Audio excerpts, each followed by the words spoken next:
Shalom, di sini saya mau menjelaskan.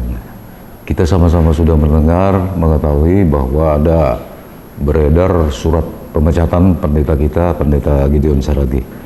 Jadi di sini saya mau menjelaskan latar belakang persoalan HKBP Cibinong sejak awal hingga Pendeta Saragi dipecat oleh pimpinan HKBP.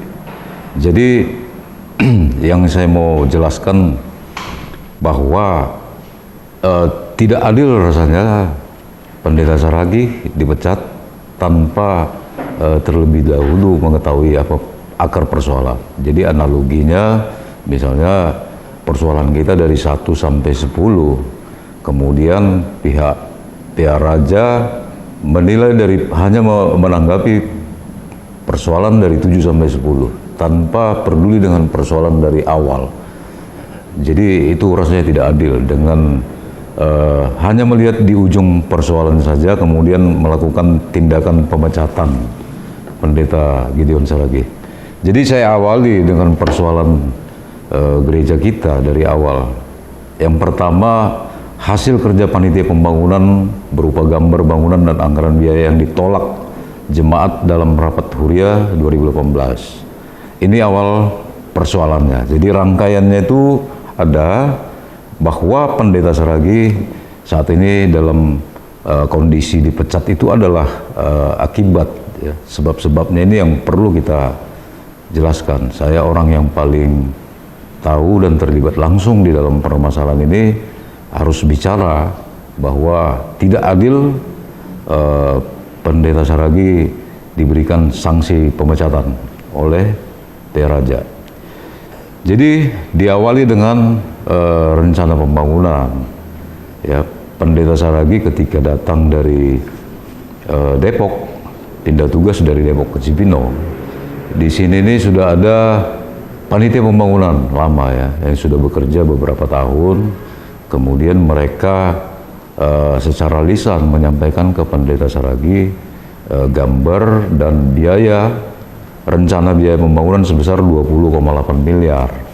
Jadi kemudian menurut Pendeta Saragi itu terlalu mahal untuk gambar seperti itu. Jadi di posisi ini saya sama sekali tidak tahu menahu mengenai rencana pembangunan itu. Kemudian Pendeta Saragi menemui saya meminta bantuan untuk melakukan evaluasi itu karena memang panitia pembangunan itu atas diwakili oleh Bapak Marulup Sianipar menyampaikan bahwa harga itu sudah maksimal hanya bisa kurang 50 juta dari 20,8 miliar. Kemudian Pendeta Saragi melalui Ketua Parartawan saat itu Amang Situa Siagian meminta saya membantu untuk mengevaluasi. Itu awalnya. Jadi saya tidak tahu menahu ini masalah siapa tim pelaksana pembangunan, panitia pembangunan, kemudian siapa-siapa orangnya saya tidak tahu. Itu awal keterlibatan saya dan inilah awal persoalannya. Nah, ketika Pendeta Saragi meminta saya untuk salah satu untuk mengevaluasi di antara 3 ya, waktu itu ada almarhum Victor Sirait, kemudian ada Bronson Manurung. Jadi saya salah satu mewakili jemaat. Ketika informasi ini beredar, kemudian Bapak Marulup Sianipar sebagai Ketua Rancang Bangun di Panitia Pembangunan Lama menghubungi saya melalui WhatsApp ya.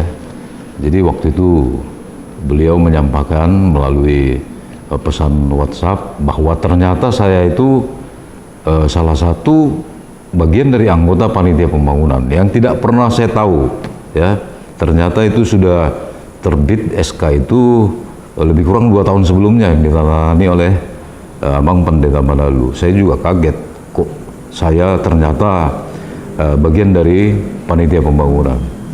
Kemudian Bapak Marulup Sianipar melalui WhatsApp ya, ada nih bukti WhatsApp ya dari Bapak Marulup Sianipar sebagai Ketua Rancang Bangun mengatakan bahwa ingin melakukan evaluasi atas nama panitia pembangunan. Seperti yang saya sampaikan tadi, Di situ saya dinyatakan bahwa sebagian dari panitia, jadi saya ikut melakukan evaluasi di tingkat panitia pembangunan itu sendiri. Jadi saya sangat kaget sampai saya cross check ke Pendeta Saragi apa benar saya itu anggota panitia pembangunan, ternyata benar, dan SK-nya ternyata ada. Sehingga saya minta izin ke Pendeta Saragi bahwa Bapak Marulup Syahniper mengajak saya untuk melakukan evaluasi. Dan hal ini yang perlu kita tahu, saya nggak tahu gimana prosesnya, tetapi Marulup Syahniper, Bapak Marulup Syahniper menunjuk perusahaannya sendiri, PT Bona Haryara, ya, sebagai konsultan perencana yang dibayar oleh gereja, itu nilainya lebih kurang 130 jutaan ya. Jadi itu datanya itu ada di di sekretariat ya. Jadi bayangkan bagaimana panitia pembangunan menunjuk perusahaannya sendiri. Itu direktur BHP itu Bapak Marulup Syahniper sendiri ya. Dia yang merencanakan, dia yang menghitung, kemudian dia yang menyampaikan harga itu ke resmi ke rapat Parhaladu waktu itu. Saat itu Pendeta Saragi mengatakan ya, kalau memang panitia pembangunan mau dievaluasi, berarti tidak perlu ada evaluator tadi yang saya sebut 3 orang tadi. Nah, dimulailah evaluasi. Kemudian Bapak Marulup Syahniper mulai mengirimkan saya RAB yang akan kita evaluasi melalui email ya, itu ada bukti emailnya juga ada ya. Di sini dia email 3 poin yang mau kita evaluasi. Yang pertama adalah jembatan, pembangunan turap dan jembatan, kedua konsistori, dan ketiga adalah gereja itu sendiri. Nah, kita mulai waktu itu dari jembatan. Oke, saya lakukan evaluasi, kemudian hasil evaluasi itu langsung saya email kembali ke Bapak Marulup Syahniper. Saya jelaskan bahwa di sini ada terjadi selisih cukup besar ya. Mereka kasih anggaran saat itu 2,8 miliar. Setelah saya evaluasi itu cukup banyak ya, termasuk seperti batu kali yang nilainya 1,2 miliar, itu volumenya juga jauh melebihi kebutuhan yang sebenarnya. Nah, setelah itu berlanjut evaluasi konsistori, begitu juga banyak terjadi selisih. Saya email kembali, saya laporkan. Nah, sampai pada tahap itu komunikasi putus. Jadi tidak ada kelanjutan dari evaluasi ini. Dan tiba-tiba saja panitia pembangunan saat itu menyampaikan hasil kerja panitia pembangunan itu di sermon Parhaladu. Nah, saat itu resmi diserahkan berupa gambar RAB senilai 20,8 miliar. Nah, jadi proses evaluasi yang kita lakukan itu ternyata hanya bohong-bohongan aja. Jadi memang sengaja mau menjebak saya di sisi itu, bahwa saya bagian dari panitia pembangunan agar bisa diredam untuk tidak melakukan langkah evaluasi lanjutan, agar rencana mereka untuk menggolkan biaya 20,8 miliar itu bisa terlaksana. Nah, akhirnya pada rapat Huria tahun 2018 itu saya dipaksa oleh panitia pembangunan untuk duduk di depan untuk mempertanggungjawabkan hasil kerja mereka. Yang saya bilang tadi, saya sama sekali tidak tahu ada SK untuk saya sebagai anggota panitia pembangunan. Namun saat itu saya dipaksa untuk duduk mempertanggungjawabkan hasil kerja mereka. Tentu hal ini satu yang tidak masuk akal. Saya tidak tahu, tidak pernah bekerja, tidak pernah aktif dalam panitia pembangunan, tapi saya harus ikut bertanggung jawab terhadap hasil kerja mereka.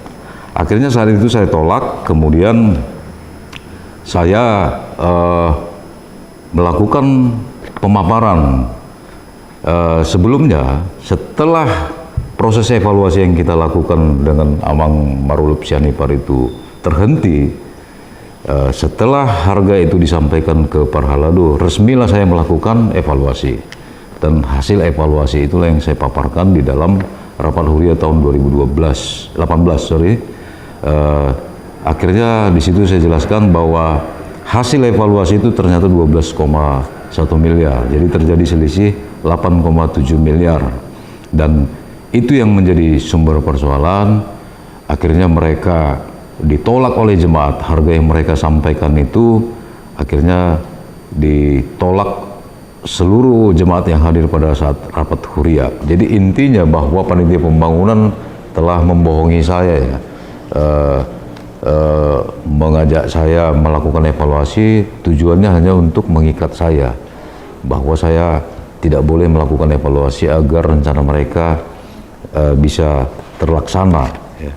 Di dalam rapat huria itu juga panitia pembangunan menawarkan konsep funding ya. Jadi di mana ada sebuah kontraktor yang mau mengerjakan pembangunan ini dengan DP 4,5 miliar, kemudian dengan total biaya 21 miliar. Jadi kita berhutang. Jadi konsepnya itu seperti itu. Kita berhutang selama 11 tahun dengan cicilan sebesar 299 juta yang harus kita bayarkan tiap bulan kepada kontraktor. Jadi sehingga total biaya pembangunan itu sendiri menjadi 43, sekian miliar. Kira-kira itu konsep funding yang ditawarkan oleh panitia pembangunan, dan ini juga ditolak oleh jemaat yang hadir di situ.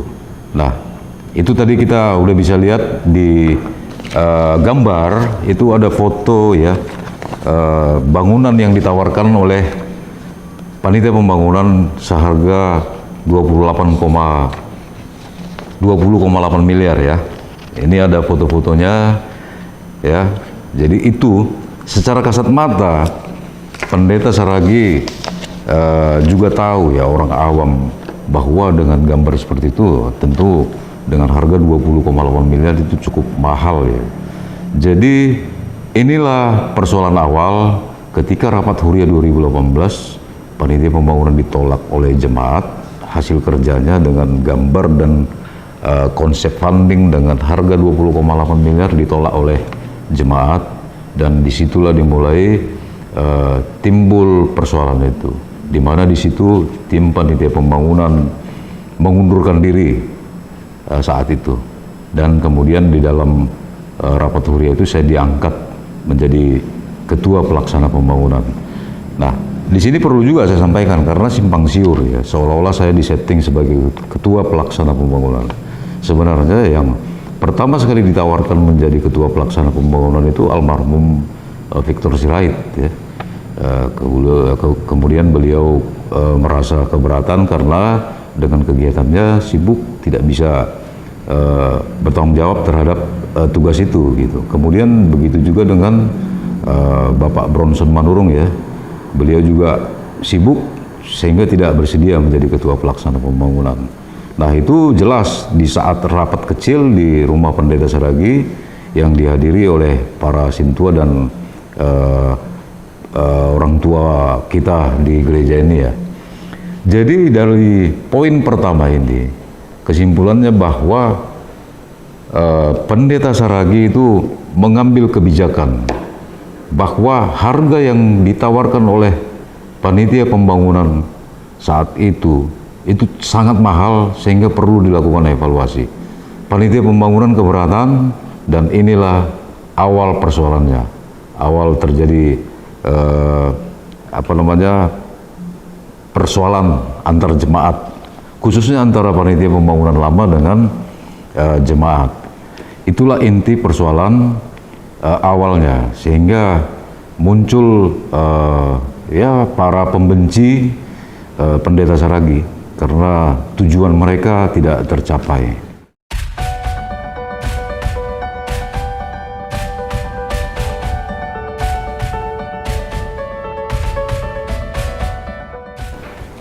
Oke, jadi masuk ke poin kedua ya.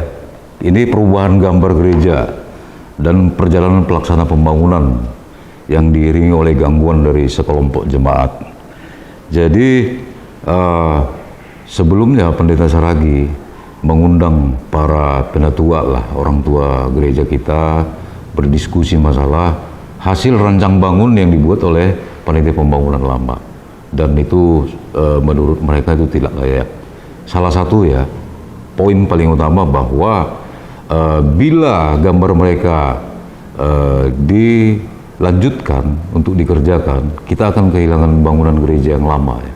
Karena itu akan dibongkar total, itu akan dijadikan basement. Yang kedua, konsep basement ini apalagi kita di pinggir kali ini sangat tidak pas, berisiko ya, karena kita berada di pinggir kali.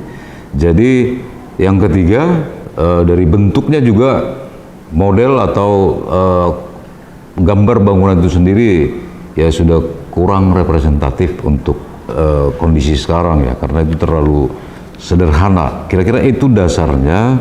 Kemudian kita merubah gambar bangunan, dan melalui bantuan dari Amang Bronson Manurung, kita dikenalkan ke PT Atelier sebagai konsultan perencana untuk membuat desain arsitektur gambar bangunan gereja kita yang sekarang ini. Jadi akhirnya kita rubah gambar sesuai dengan gambar yang sekarang ini, bangunan yang sekarang ini. Nah, di situ kita mulai pembangunan turap ya, dinding penahan tanah ya, DPT, dan jembatan ya. Jadi di sini kita udah mulai pembangunan. Disinilah diawali gangguan-gangguan dari sekelompok jemaat itu, yang sebagian besar mereka ya panitia pembangunan lama yang kecewa ya. Bentuk gangguannya itu macam-macam ya. Ada yang melalui media massa, media online, mengirimkan wartawan, mengirimkan Pol PP, macam-macam, membuat isu ke grup-grup WhatsApp sektor, membuat fitnahan, menyebarkan berita-berita yang tidak benar. Jadi di situ mereka berusaha menghentikan pembangunan. Puji Tuhan kita tetap berjalan, tidak pernah menjadi kendala. Kita 2 kali diperiksa oleh DPPU ya, sebagai otoritas yang memiliki terkait izin bangunan, kesesuaian pelaksanaan dengan izin-izin, itu DKUPP ya. Jadi mereka sampai audit kita sampai 2 kali. Akhirnya mereka keluarkan berita acara sampai yang terakhir bahwa kita pelaksanaan pembangunan itu sesuai. Jadi di sini sangat banyak gangguan-gangguan dari mereka, sehingga jemaat kita di sektor-sektor juga merasa khawatir apakah pembangunan ini bisa berjalan terus atau tidak. Salah satu contoh, ada yang mengatakan dari pihak mereka ini akan dibongkar, setelah dikerjakan akan dibongkar, sehingga jemaat selama 1,5 tahun itu tidak sepenuh hati, ragu-ragu mendukung pembangunan ini, khususnya menyangkut masalah sumbangan dari sisi materi ya. Jadi itu yang menjadi perjuangan kita saat itu, bagaimana kita membangun gereja dengan sepenuh hati sehingga hasilnya itu betul-betul maksimal dan dilihat oleh jemaat. Kalau hasilnya maksimal, kemudian jemaat melihat, tentu mereka juga akan terdorong untuk memberikan bantuan ya. Jadi disinilah banyak terjadi gejolak ya, gangguan segala macam, sehingga kita butuh berusaha bekerja keras bagaimana caranya supaya pelaksanaan pembangunan ini tetap berjalan. Jadi memang nyata bahwa di bawah kepemimpinan Pendeta Saragi ya, jemaat itu betul-betul yakin dan percaya dengan pelaksanaan pembangunan ini, bahwa bukti dukungan jemaat, kepercayaan jemaat itu bisa kita lihat dalam contoh seperti pesta pembangunan ya. Dalam 1 hari kita bisa mengumpulkan 1,2 miliar ya. Itu uang jemaat sendiri. Ini merupakan bentuk kepercayaan jemaat terhadap figur Pendeta Saragi, pelayanan, atas pelayanannya juga pelaksanaan pembangunan. Jadi dari sini kita bisa lihat bahwa kita jemaat 5.500, lebih kurang 5.500 jiwa itu nyata melihat hasil kerja Pendeta Saragi dalam bentuk pelayanannya di gereja kita ini. Jadi itulah puji Tuhan, pembangunan gereja kita itu tidak pernah terhenti. Apapun yang mereka lakukan, pembangunan tetap berjalan sampai kondisi saat ini yang kita bisa sudah gunakan bersama-sama seluruh bagian dari gedung gereja ini. Kira-kira itu dasar pertimbangan perubahan gambar dan pelaksanaan pembangunan saat itu, ya. Itu di poin kedua. Nah, dari situ kemudian berlanjut lagi masalah turunnya SK mutasi, surat peringatan hingga SK skorsing Pendeta Gideon Saragi. Ya, dalam proses pelaksanaan pembangunan ini kemudian secara tiba-tiba turunlah SK mutasi, dan tidak hanya sekedar SK mutasi yang disampaikan, tapi berikut desakan agar segera berangkat. Ya, kebetulan saat itu tukar change dari Bengkulu ke Cibinong, Cibinong ke Bengkulu. Jadi di saat itu banyak desakan agar segera ditindaklanjutin. Tapi karena kondisi kita saat itu betul-betul membutuhkan figur Pendeta Saragi, sehingga kita mencoba untuk mempertahankannya, ya. Apalagi saat itu masa jabatan Pendeta Saragi juga belum nyampe 2 tahun. Jadi hal yang wajar saya kira kita jemaat sebagai anak meminta tolong ke orang tuanya, ya, ke Eporus saat itu, ya, ke PR Raja, minta tolong supaya ditunda dulu, jangan didesak dulu untuk pindah, karena memang kita butuh figur Pendeta Saragi. Saat itu saya mewakili jemaat, saya bertemu langsung dengan Eporus saat itu, ya, Eporus yang lama, ya. Saya di sini sampaikan Eporus sebagai oknumnya, ya, atau personil orangnya, ya, bukan Eporus sebagai jabatan yang sakral itu, ya. Saya bicara orangnya. Saat itu saya ketemu dengan Eporus, ya, Pendeta Darwin Lumban Tobing. Saya menyampaikan supaya ini ditunda dulu karena kita masih butuh. Salah satu contoh yang menjadi persoalan bagi kita saat itu, saya kasih gambaran, telah berjalan pinjaman lunak, ya, dari jemaat kita. Secara data di atas kertas itu sudah terkumpul 1,2 miliar, ya. Namun dengan adanya SK ini jemaat yang sudah bersedia itu ragu-ragu, akhirnya mundur. Jadi total angka 1,2 miliar itu yang terpenuhi hanya sekitar 280 jutaan saat itu. Selebihnya mundur karena ragu-ragu. Karena SK pendeta ini kira-kira satu bentuk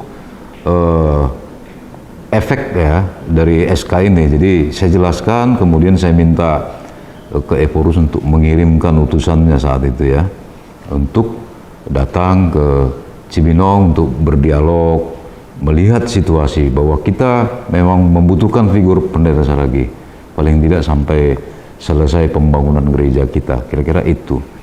Tapi disinilah satu juga awal persoalan dengan pihak Raja, ya, karena memang nyata di situ melalui Pendeta Robert Hutapea saat itu meminta uang sebesar 1 miliar ke saya dengan tujuan untuk bantuan pembangunan museum HKBP yang ada di Semenare. Jadi pembicaraan seperti itu agar bisa SK ini ditunda, ya, kita bantu 1 miliar untuk pembangunan museum saat itu. Jadi itu nyata dan disampaikan oleh Pendeta Robert Hutapea saat itu kepada saya di hadapan Eporus saat itu. Jadi itu saya jawab bahwa saya tidak punya kapasitas untuk memutuskan itu, walaupun dengan dalam kondisi kaget, ya, tapi itu yang terjadi, ya. Nah, kemudian singkat cerita saat itu belum ada keputusan, ya. Yang ada bahwa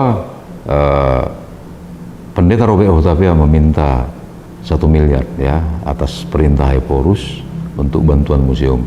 Dan ketika kembali ke Cibinong, ini saya laporkan ke jemaat yang lain saat itu. Ya, saya kumpulkan para orang tua kita, saya jelaskan bahwa hasil pertemuan, ya saya jelaskan termasuk masalah permintaan 1 miliar.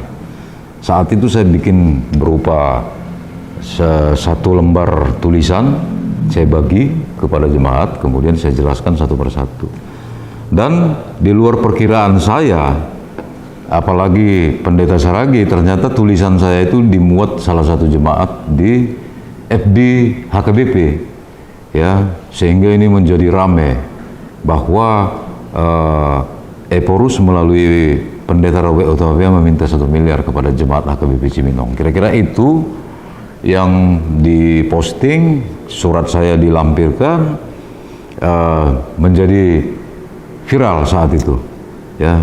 Jadi kemudian saat itu juga beberapa hari kemudian istri Eporus atas nama saat itu di FB, ya, akun FB-nya Anta Berusiahan melakukan bantahan berupa satu postingan juga bahwa betul ada pembicaraan 1 miliar, tapi bukan permintaan sumbangan, melainkan berupa semacam sogokan. Jadi kita berupaya untuk menyogok Eporus dengan uang 1 miliar untuk membatalkan SK. Kira-kira itu postingan dari istri Eporus. Dan selanjutnya saya bikin bantahan lagi, saya jelaskan sedetail mungkin kronologis menyangkut pertemuan saya dengan Eporus saat itu di seminar. Nah, di sini kenapa saya katakan ini menjadi salah satu persoalan baru, karena di situ muncul bentuk kemarahan Eporus, ya, terhadap Pendeta Saragi khususnya, yang memang terkesan seolah-olah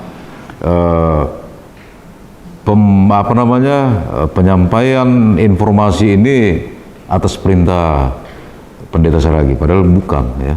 Ini atas inisiatif salah satu jemaat kita. Nah, apa bentuk kemarahan itu? Akhirnya Eporus mengeluarkan surat peringatan kepada Pendeta Saragi dengan dasar bahwa Pendeta Saragi tidak menjalankan SK itu. Jadi SP1, SP2, SP3 kemudian langsung skorsing. Jadi itu beruntun, ya. SK itu beruntun, ya. Jadi itu bentuk kemarahan Eporus itu di situ. Hal yang tidak wajar. Di HKBP ratusan SK yang bermasalah yang tidak ditindaklanjutin, segera ditindaklanjutin. Salah satu contoh ya pendeta kita, seperti Pendeta Inang Boru Silalahi, SK-nya sudah turun 3 tahun. Harusnya pindah ke Bali, tapi tidak dilaksanakan, ya nggak masalah. Demikian juga Pendeta Tambunan, SK turun sudah 1 tahun untuk ke Kalimantan, tidak dijalankan juga tidak masalah. Tapi kenapa Pendeta Saragi terus ditekan melalui SP1, 2, 3 skorsing? Nah, di situ karena ada kemarahan dari Eporus menyangkut terbuka ke publik, menyangkut permintaan uang 1 miliar. Nah, kemudian mulailah muncul persoalan baru antara kita dengan pihak pusat, ya. Kita mengirimkan utusan, kita galang tanda tangan 1616 tanda tangan, ya. Sebenarnya ini jumlah tanda tangan yang cukup besar untuk meminta dukungan, ya. Artinya bahwa 1616 jemaat ini meminta kepada Eporus untuk menunda SK Pendeta Saragi, karena memang kita di sini kondisi sangat goyang, ya, banyak gangguan. Pembangunan itu setiap saat bisa diganggu, terus digoncang-goncang, karena target mereka bagaimana caranya supaya gereja ini, pembangunan gereja ini dihentikan, bila perlu disegel, kira-kira itu. Jadi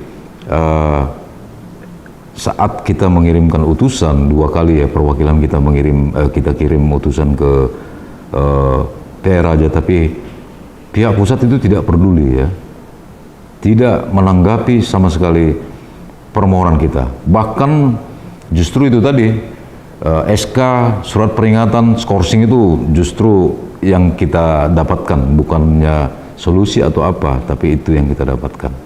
Kira-kira itu awal persoalan antara kita dengan pihak Raja, ya. Memang info di luar itu memang menjadi melenceng, ya. Artinya begini, terkesan seolah-olah persoalan HKBP Cibinong itu persoalan pendeta, bahwa pendeta kita ini pendeta pembangkang yang tidak mau melaksanakan perintah Eporus berupa SK itu. Padahal sebenarnya itu hanya akibat saja. Persoalan mendasar adalah itu tadi, bagaimana pendeta Saragi mempertahankan kepentingan jemaat, tidak mau menerima begitu aja hasil kerja panitia pembangunan, sehingga muncul ketidaksukaan atau kebencian terhadap pendeta Saragi ini, khususnya dari panitia pembangunan yang lama. Jadi di sini betul-betul kita rasakan bagaimana sanksi dari Eporus ini yang betul-betul membuat kita jadi sangat sulit ya.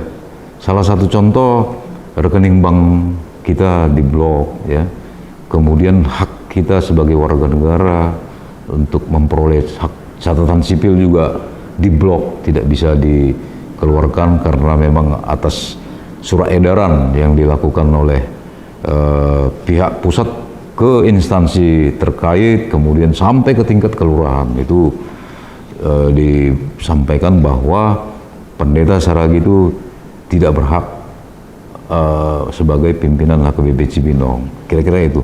Jadi saya juga heran ya, itu pernah saya bilang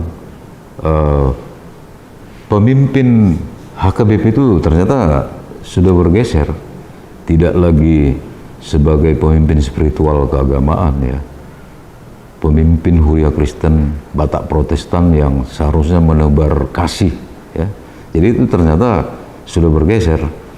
Jadi sekarang Eporus itu hanya sekedar pemimpin manajemen HKBP yang tidak perlu menebar kasih, hanya menekankan aturan-peraturan, tidak ikut aturan, tidak ikut peraturan, beri sanksi. Saya kira itu, jadi tidak perlu kasih, saya kira itu yang kita terima, karena Eporus membiarkan ya, termasuk Eporus yang baru sekarang, itu membiarkan. Jadi nyata bahwa pihak pusat tidak hanya menghukum pendeta Saragi, tetapi juga menghukum seluruh jemaat HKBP Cibinong. Kita 1.360 KK, ya lebih kurang 5.600 jiwa. Jadi ini hal yang tidak adil yang kita rasakan.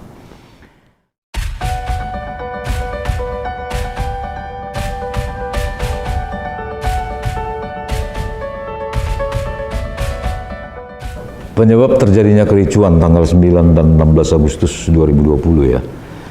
Jadi di sini mulai semakin ricuh ya, ketika Eporus menempatkan pendeta Tiapul untuk menggantikan pendeta Saragi dengan cara pemaksaan ya.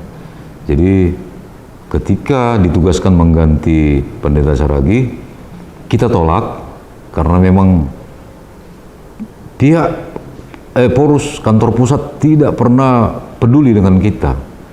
Jadi sama sekali kita tidak dihargai, tidak ditanggapi, sehingga kita tolak keputusan Eporus untuk menempatkan pendeta Tiapul. Jadi ketika itu direncanakan untuk pelantikan pendeta di gereja kita ya, sehingga kita tolak, Parhaldo juga, jemaat juga kita tolak kan. Nah, mulai terjadi gesekan. Ketika tanggal 9 Agustus terjadi ricuh ya. Jadi ada pemaksaan masuk untuk melantik pendeta Tiapul, tapi di sisi lain kita bertahan, tidak terima, sehingga terjadi bentrok. Nah, kemudian saat itu Kapolres melakukan mediasi, memanggil, melakukan pertemuan di Polres Cibinong ya, Polres Bogor, Kabupaten Bogor. Nah, disitulah dilakukan kesepakatan ya, kesepakatan tanggal 9 Agustus. Apakah berbagi tempat? Ada dua alternatif yang disarankan oleh Kapolres, mau berbagi tempat atau berbagi waktu. Namun saat itu kita sepakati berbagi tempat, artinya kita masih ada gereja yang lama yang bisa kita bagi dengan mereka, karena mereka ya lebih kurang 200 sampai 300 jiwa. Saya kira itu pas, cukup adil. Akhirnya kesepakatan itu ditandatangani saat itu di hadapan Kapolres, ditandatangani oleh Pareses, Pendeta Berlin Tamba dan Pendeta Tiapul, kemudian pendeta kita. Nah, di sini perlu juga kita tahu bahwa di saat pertemuan itu Pendeta Tiapul dan Pendeta Berlin Tamba meminta Kapolres untuk menyegel gereja kita. Kita bayangkan aja, ya, ibu pendeta dan pareses pendeta senior, ya, pejabat di HKBP meminta agar Kapolres menyegel gereja kita.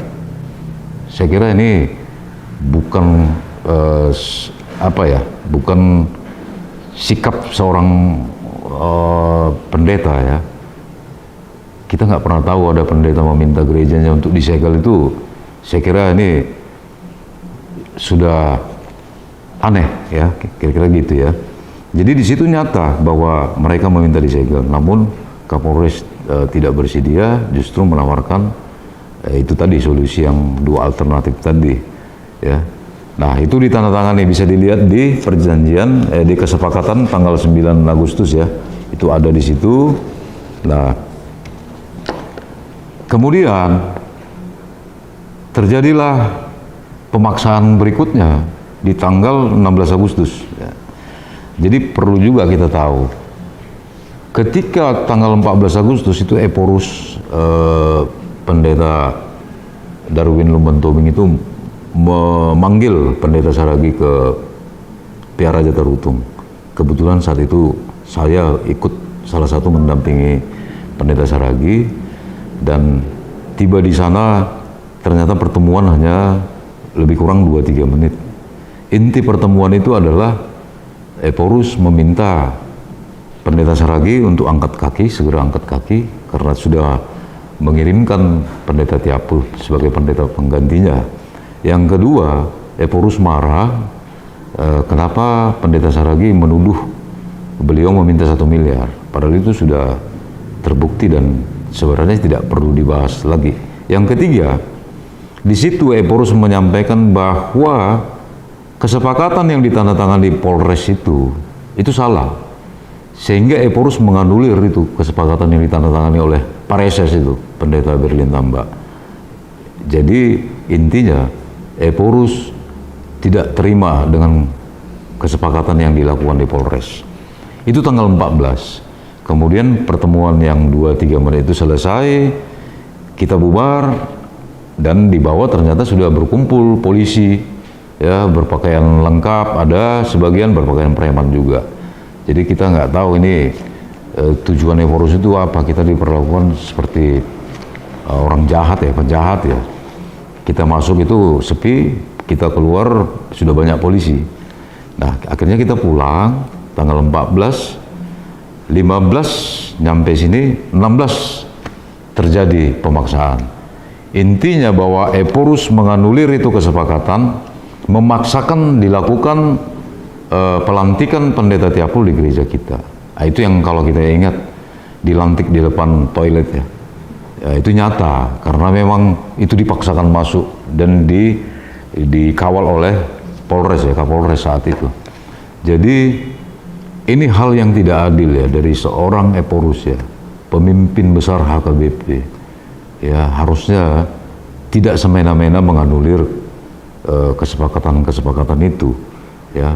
Jadi Eporus selama bertanggung jawab terhadap kericuan tanggal 16 Agustus 2020, karena memang itu atas perintah beliau untuk memaksa pelantikan di gereja kita. Padahal dia tahu bahwa kita menolak, ya, sehingga terjadi sampai ada yang cedera, ada yang rusak, pagar kita roboh, ada yang patah kaki, banyak, ada korban macam-macam. Jadi saya juga bingung, ini organisasi sosial keagamaan kok bisa seperti ini, gitu. Seharusnya pemimpin HKBP itu, ya, melakukan tindakan yang manusiawi lah harusnya. Itu saya kira pemaksaan itu tidak manusiawi, ya. Menganulir kesepakatan ini yang fatal, ya. Jadi Intinya bahwa kesepakatan itu tidak disetujui. Kira-kira itu penyebab terjadi kericuan itu tanggal 16 Agustus, sehingga sampai sekarang ini tetap menjadi semakin meruncing, ya. Jadi di dalam hal itu Eporus harus bertanggung jawab terhadap kekisruan itu saat itu, ya. Seharusnya dia tidak membiarkan itu, tidak memerintahkan untuk memaksakan kehendak itu. Oke, kemudian saya masuk ke poin 5, kebijakan pimpinan HKBP terhadap HKBP Cibinong dan SK pemecatan Pendeta Gideon Saragih. Ya, kira-kira ini puncaknya sampai saat ini, ya. Walaupun itu kita anggap liar surat itu, karena memang tidak secara resmi kita tidak terima, baik Parhalado maupun Pendeta Saragih tidak pernah terima itu surat pemecatan. Kita tahu pemecatan itu dari media sosial yang mereka posting di FB atau di grup-grup WhatsApp, ya. Jadi walaupun liar tapi kita anggap itu benar karena memang tidak ada revisi atau konfirmasi dari pihak kantor pusat, ya. Nah, di sini tentu kita sangat kecewa dengan kebijakan, ya. Seperti yang saya sampaikan tadi, analoginya yang persoalan kita itu 10. Eporus hanya melihat poin 7 sampai 10 kemudian melakukan eksekusi pemecatan, ya. Jadi sebelum itu turun memang Eporus yang baru, ya, mengundang Pendeta Gideon Saragih ke STT Jakarta, ya. Saat itu di pertemuan itu Eporus sudah menyiapkan poin-poin, kalau nggak salah itu 7, ya, poin yang harus dilaksanakan untuk menyelesaikan persoalan. Namun dirasakan itu sangat tidak adil sehingga Pendeta Saragih saat itu menolak, ya. Jadi memang Eporus juga saat itu tidak bersikap bijaksana terhadap persoalan kita. Bagaimana kebijakan Eporus, ya, Eporus saat ini terhadap kita itu sangat tidak adil, ya. Itu dari awal seperti yang saya sampaikan tadi, hak-hak kita itu diblok, ya, diblokir. Kemudian pendeta kita dipindah satu persatu, ya, dimulai dari Pendeta Boru Inang Boru Silalai dipindah, kemudian dipindah ke Bekasi, ya, kemudian Pendeta Tambunan dipindah ke Cikarang, kemudian tidak lama kemudian lebih kurang 2 minggu turunlah SK pemecatan. Jadi sangat tidak adil yang kita rasakan, ya. Kita tahu apa yang dilakukan Pendeta Saragih di gereja ini, ya. Dia bukan untuk kepentingannya pribadi, ya. Khususnya saya sebagai ketua pelaksana pembangunan yang mengelola dana pembangunan, ya, 14,1 miliar saat ini, ya, hingga saat ini. Itu kita lakukan dengan transparan, tidak ada kepentingan pribadi Pendeta Saragih di sana. Jadi saya juga bingung dengan keputusan Eporus yang sangat luar biasa, ya, memecat Pendeta Saragih. Saya kira satu keputusan yang salah dan menyakiti hati kita, jemaat maupun Parhalado, ya, HKBP Cibinong, ya. Pendeta Saragih itu bukan koruptor, bukan maling, bukan pelaku asusila atau pelaku amoral dan sangat tidak pantas untuk dipecat. Pihak pusat, Eporus dan jajarannya harusnya melihat apa yang dilakukan Pendeta Saragih di sini, bahwa dia melakukan pelayanannya, bahwa dia menegakkan kebenaran, ya. Di sisi lain Eporus hanya menekankan aturan peraturan, ya. Kita tahu kebenaran itu di atas segala-galanya, di atas aturan peraturan itu sendiri, ya. Harusnya mereka melihat, datang ke sini melihat. Itu memang sudah pernah dilakukan, mengirim 2 orang utusan, tapi itu tidak efektif, ya. Nyatanya itu hanya bohong-bohongan aja.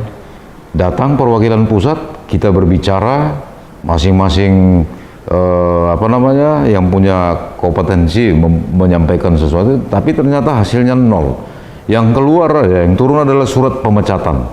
Jadi sangat tidak adil, ya. Jadi Eporus ini bertindak semena-mena, ya.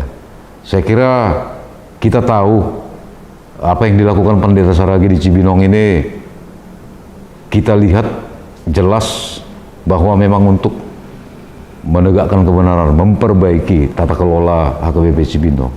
Memang teori demokrasi di saat kita menegakkan kebenaran, di saat itu juga muncul para pembenci kita. Itu sudah hukum alam. Tentu orang-orang yang tidak suka dengan aturan yang benar yang dilakukan di sini tentu benci, tidak suka dengan Pendeta Saragi.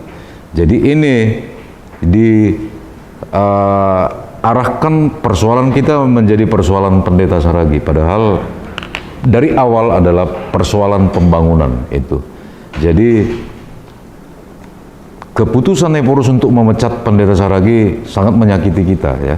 Jadi saya sebagai ketua pelaksana pembangunan harus bersuara bahwa saya ya sangat keberatan ya mewakili kita semua jemaat 5.500 jemaat HKBP Cibinong, ya.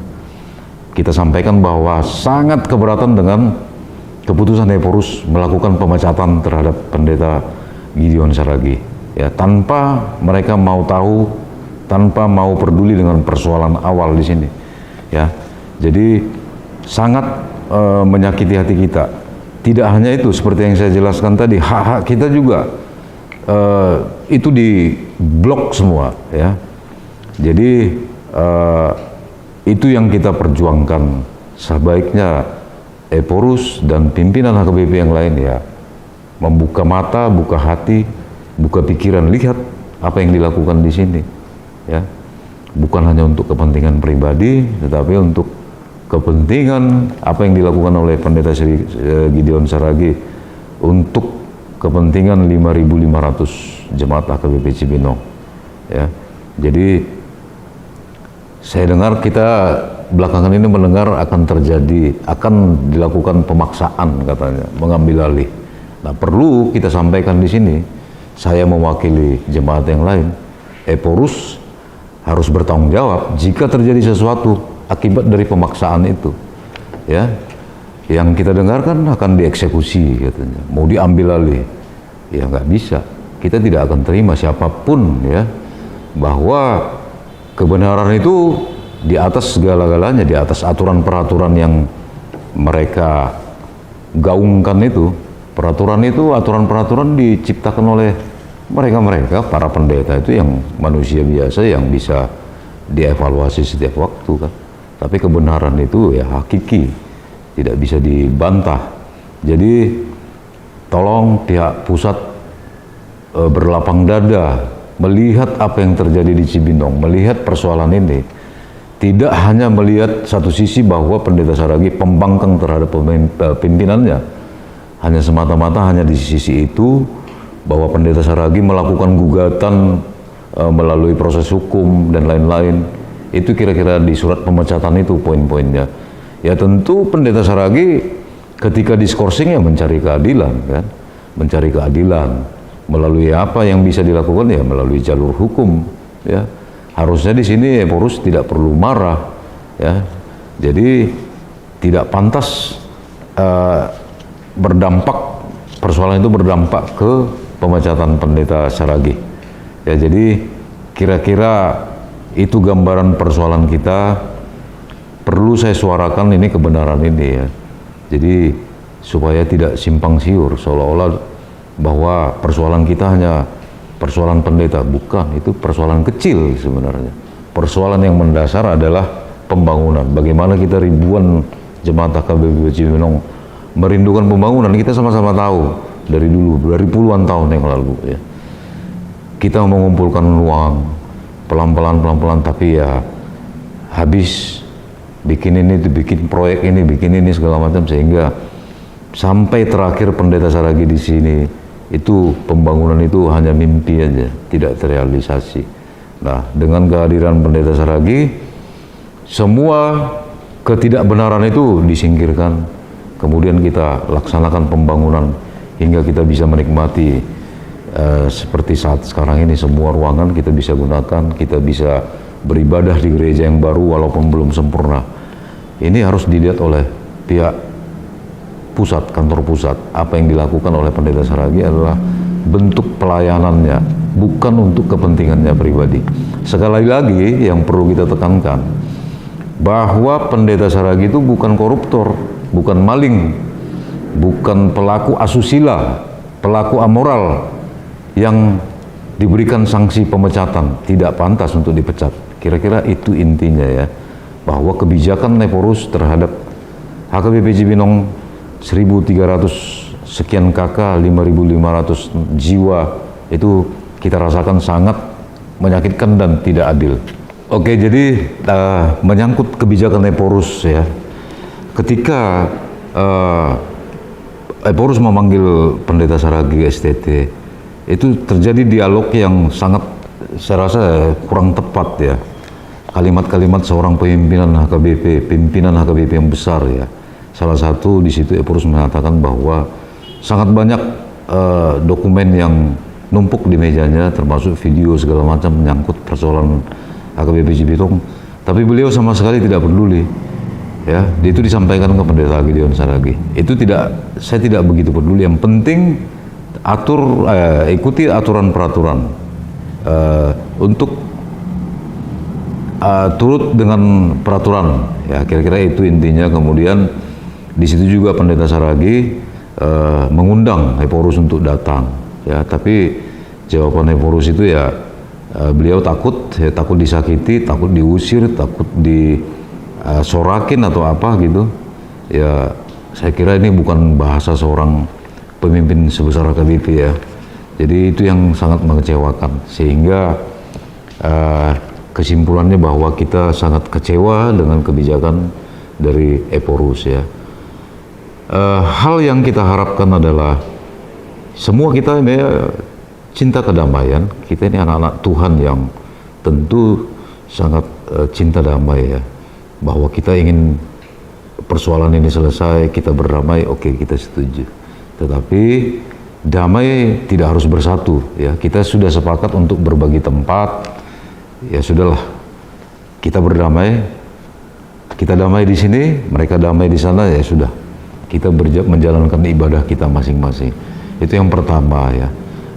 Yang kedua ya, kita minta pusat ini berlaku adil ya, bijaksana ya, melakukan evaluasi kembali terhadap keputusan mereka untuk memecat Pendeta Gideon Saragi ya, karena memang sangat tidak adil ya, sangat menyakitkan ya, tidak hanya bagi anak istri dari Pendeta Gideon Saragi sendiri, tapi juga bagi kita yang melihat langsung persoalan-persoalan yang kita hadapi di sini ya. Itu sangat tidak adil. Saya kira kita perlu menggerakkan hati pihak raja untuk mengevaluasi kembali ya, untuk tidak gengsi ya, mengevaluasi kembali keputusannya untuk memecat, karena keputusan itu sangat tidak tepat bagi Pendeta Gideon Saragi. Kira-kira itu aja.